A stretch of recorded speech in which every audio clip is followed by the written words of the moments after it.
নমস্কাৰ বন্ধু বান্ধৱীসকল। মোৰ অন্য এটা ব্লগলৈ আপোনালোক সকলোকে স্বাগতম জনাইছোঁ দেই। এইফালে চাওকচোন, কচু বুটলিছোঁ। ৰাতিপুৱা কচু খাবলৈ মন গ'ল। ভাতকেইটা পাতিলৈ একোৱেই নাই, গতিকে কচুকে বোলো এমুঠি বুটলিচোন, নতুনকৈ ওলাইছে কচু সেই বুলি। আৰু ৰাতি আকৌ গৈ পেলাই কালিতো শিৱৰাত্ৰি আছিলে, ৰাতি গৈ পেলাই একদম ভাওনা চাবলৈ পালোঁগৈ। ভাওনা চাবলৈ গৈ সূত্ৰ আৰম্ভ হৈ গ'ল। ভাওনা কিমান মানুহ দেখিছেনে বাৰু। একদম ভাওনা চামকে ৰৈ আছে আৰু বহুত দেৰি পিছত ষ্টাৰ্ট হৈছে, ওলাইছে আৰু সূত্ৰজন। ভালেই লাগিলে বাৰু, বেয়া নহয়। তাৰপিছতে এয়া কৃষ্ণৰ আকৌ বৰণটো খুব ধুনীয়া লাগিছে জানেনে। মই কিন্তু খুব ধুনীয়া দেখিছোঁ। আপোনালোকে কেনেকুৱা দেখিছে জনাবচোন। তেওঁলোকৰ গা বৰণটো ক'লা নহয় জানো বাৰু, তেওঁলোক আদিবাসী মানুহ, গতিকে মেকআপ অলপ কৰি দিলে সিহঁতৰ একেবাৰে কৃষ্ণবৰণীয়া হৈ যায় দেখিবলৈ। জনাবচোন কেনেকুৱা লাগিছে। আৰু ইজনৰ পিছত সিজন ভাৱৰীয়া ওলাই আছে আৰু চালোঁ। বেছি দেৰিলৈকে নহয় বাৰু, 9টামান বজাতে গৈ 12টামান বজাতে গুচি আহিলোঁ। আৰু এইফালে মানুহ চাওক, ভাওনা চোৱা মানুহ চাওকচোন।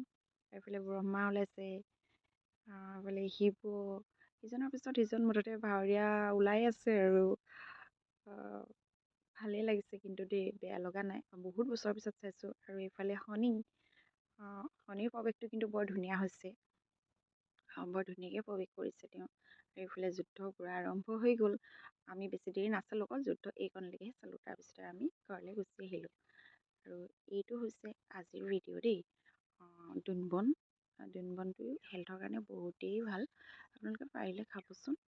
হজম শক্তি যদি কম আছে আপোনালোকৰ খাব, তেতিয়া হজম শক্তিটো বাঢ়িব। আৰু টোপনি যদি কম আছে, টোপনিও বেছি হ'ব, খাবচোন।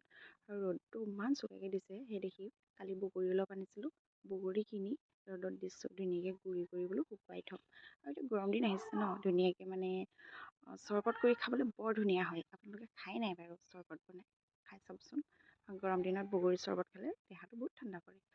আৰু তাতে ৰ'দটো দিয়া দেখি পেলাই মই আচাৰৰ বৈয়ামকেইটা উলিয়াই দিছোঁ। এইফালে জলফাই আৰু এইফালে হৈছে মূলা আচাৰ ধুনীয়াকৈ। আৰু এইফালে হৈছে বুট মাহ, কালি থাকি যোৱা বুটখিনি ভাবিছোঁ ভাজি দিম। ধুনীয়াকৈ ভাজি দিছোঁ, পিঁয়াজ অলপ সৰহকৈ দি দিছোঁ। আপোনালোকে ট্ৰাই কৰি চাবচোন, তেনেকৈ খাবলৈ কিন্তু বৰ ধুনীয়া লাগে। আৰু এইফালে ভাত দেখিছেনে, ধুনীয়াকৈ সজাই দিছোঁ। বেটাই কৈছে, মা আজি দেখোন কিবা মোবাইলৰ ষ্টাইলত ভাত দিছা। কৈছোঁ নহয়, আজি ট্ৰাই কৰি চোৱাচোন বোলো। ইহঁতৰ এইবিলাকতে সৰু কিছুমান সুখ লুকাই থাকে নহয় জানো, ইহঁতৰ বয়সৰ চামৰ ল'ৰা ছোৱালীবিলাকৰ। গতিকে ভাত দিছোঁ, কোনফালৰ পৰা খাওঁ কোনফালৰ পৰা নাখাওঁ মোক সুধি আছে। মই এফালৰ পৰা একদম পূৰা খাই যোৱা বুলি কৈছোঁ। আজি যিহেতু একো নাই, নিৰামিষ ভাত, তথাপিতো কোনফালৰ পৰা খাম বুলি ভাবি আছে। কচু আনি বনায়ো আমি খালোঁ। আপোনালোকে খালেনে বাৰু জনাবচোন দেই।